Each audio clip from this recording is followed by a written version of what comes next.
하나님께서 사울을 버리신 후에 즉시로 새로운 왕을 세우십니다. 사무엘에게 말씀하시기를 더 이상 슬퍼하지 말라고 하시며 이새의 아들 중에서 새 왕을 세워놓으라고 하십니다. 사무엘은 사울이 이 사실을 알까봐 두려워졌습니다. 그러나 하나님께서 지혜를 주십니다. 그 지역에 가서 제사를 드린다고 하면서 이새의 아들들을 청하라고 지혜를 주십니다.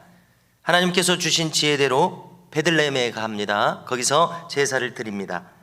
이새의 자식들을 청합니다. 이새의 자식들은 모두 8명이었습니다. 그런데 이 자리에는 한 아들을 제외하고 7 아들만 오게 됩니다. 먼저 장자 엘리압이 사무엘의 눈에 띕니다. 그래서 사무엘이 속으로 말합니다. 과연 기름 부음 받을 제목이다, 이렇게 말합니다. 그러자 놀랍게도 이에 대해서 하나님께서 말씀하시기를 7절에 뭐라고 하십니까? 그의 용모와 키를 보지 말라. 내가 이미 그를 버렸노라. 내가 보는 것은 사람과 같지 아니하니 사람은 외모를 보거니와 나 여호와는 중심을 보느니라 말씀하십니다. 자, 여기서 그를 이미 버렸다는 말씀이 눈에 들어옵니다. 자, 원어를 찾아보니까요, 원어도 참 강한 뜻을 나타냅니다. 거부하였다, 혐오한다, 멸시한다, 이런 강한 뜻을 가집니다. 자, 그가 일상에서 어떻게 살아가고 있길래 하나님께서는 그를 지금 거부하셨습니다. 그를 혐오하셨습니다. 싫어하신다는 얘기입니다. 하나님께서 싫어하시는 언행심사가 있음을 알게 됩니다. 그는 준수한 외모를 가진 것 같습니다. 그러나 사람의 심령을 꿰뚫어 보시는 하나님께서는 이미 그가 어떻게 살아가고 있는지 알고 계십니다. 그를 쓰실 수 없을 만큼 패역한 심령을 가진 자임을 그렇게 판단하셨음을 우리가 엿보게 됩니다. 참으로 놀라운 일입니다. 그 다음 아들은 아비나답입니다. 그 뜻도 좋은 뜻임을 알 수 있는데요, 사무엘 앞으로 지나갑니다. 하나님은 이 사람도 아니라고 하십니다. 그 다음 아들은 쌈마입니다. 그도 지나갑니다. 아니라고 하십니다. 이런 식으로 이 7 아들을 다 사무엘 앞으로 지나가게 했지만 이 중에서는 아무도 택하지 않으십니다. 사무엘이 이새에게 아들이 더 있냐고 묻습니다. 양치는 말째 아들이 있다고 합니다. 그래서 우리는 이 다윗이 이 가정에서 무엇인가 소외되고 있음을 엿보게 됩니다. 그런데 이 불리한 환경이 다윗에게는 하나님을 간절히 찾는 것으로 또 작용하지 않았나 생각할 수가 있습니다. 12절을 보니까 다윗을 데려왔습니다. 그의 용모를 이렇게 설명합니다. 그의 빛이 붉다고 합니다. 뭔가 때약볕에서 열심히 일하고 있었던 자라는 느낌을 주죠. 눈이 빼어납니다. 뭔가 살아있는 눈을 가지고 있다는 생각이 들고요, 또 얼굴이 아름답다고 합니다. 조금 후에 수금을 타는 그런 모습을 볼 때에 하나님을 가까이 함으로 그가 뭔가 아름다움을 끼치고 있음을 엿보게 됩니다. 하나님의 명령이 즉시로 임합니다. 이가 나의 택한 자니 일어나 기름을 부으라.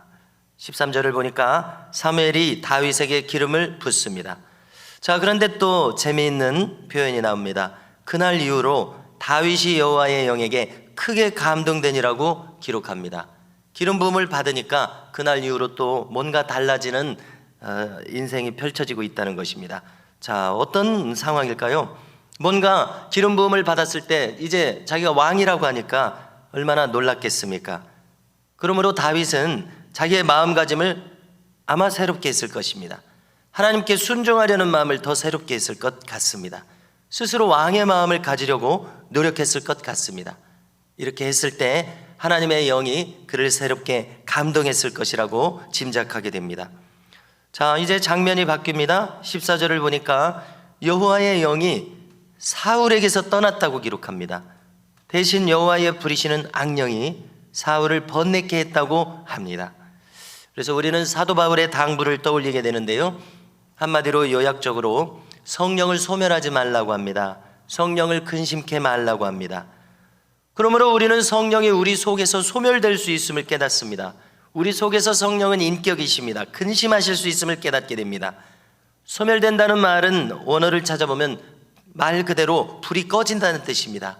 성령의 불이 우리의 마음속에서 꺼질 수 있음을 깨닫습니다. 그러므로 하나님은 인간의 마음속에서 제한받으시는 분입니다. 인간에게 주어진 자유의지를 가지고 여기 이 사울처럼 인간은 하나님 편에 설 수도 있고 하나님을 거역할 수도 있습니다. 사울은 하나님을 거역하는 편을 계속해서 택해왔습니다. 그래서 오늘 성경은 이것이 분명히 영적인 문제임을 밝혀주고 있습니다. 악령이 그를 지배하는 자가 되어버리고 맙니다. 하나님께서 부리시는 악령이라고 했습니다마는 악한 사탄도 하나님의 명령 안에 들어 있습니다.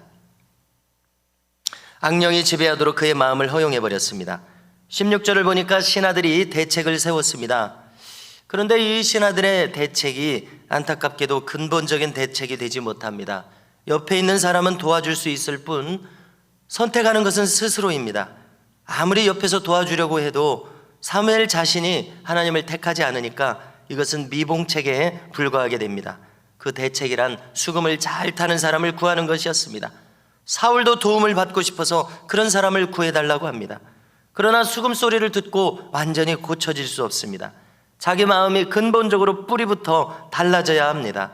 단지 괴로움에서 벗어나고 싶을 뿐이지 얼마나 괴로웠겠습니까? 악령이 자신에게 계속 있으니까요.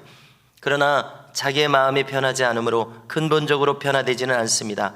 임시 방편으로 영의 문제가 해결될 수 없음을 깨닫게 됩니다. 자, 놀랍게도 오늘 추천된 사람은 다윗이었습니다. 추천자는 뭐라고 추천하냐면은 다윗을 보니까 하나님이 함께 하시더이다. 자, 다윗이 이제 데려와져서 사울이 그를 볼 때 그를 크게 사랑했다고 기록합니다.